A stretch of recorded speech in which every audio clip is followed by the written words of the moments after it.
So for one Google search of just coronavirus news, these are the types of images that a kid may see. A lot of the images that get used around things that are big news stories can be very scary to kids.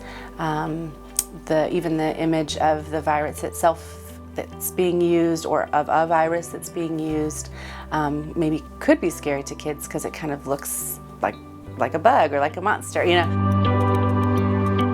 Kids may ask about how the virus has passed and what will happen if they get it. I would recommend just normalizing the fact that we are always passing on illnesses. Colds and tummy bugs are pretty common, especially in the winter months, and so we would always want to wash our hands and be mindful of touching our face and want to cough and sneeze into our elbow. My advice would be to give direct, simple answers that maybe aren't all of the details, but enough details for them to try and to be able to understand the situation.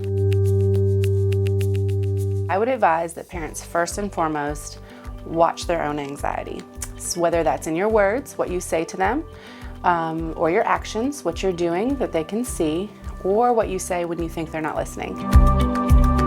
In our society, we are doing things to make plans to prevent things, which means that we're talking about it a lot, and people are sharing a lot of information about it a lot, and sometimes they're even sharing their own opinions about that information. And so it looks like it's the only thing going on in the world. And that may lead kids to sort of overestimate how many people have it, how big the threat is, and how scared that they should be. Things we can do as parents and adults who may interact with kids is to remind them that that's not necessarily the case, but that we're trying to be prepared.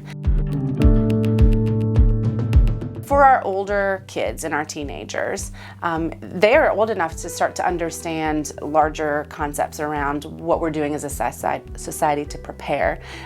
It might be a good idea to bring some of those things into conversations and see if they want to open up that conversation or not. And if they don't, that's okay, but also maybe just reassuring them that if they do have questions, that they can come back to you and should come back to you as opposed to their friends or social media.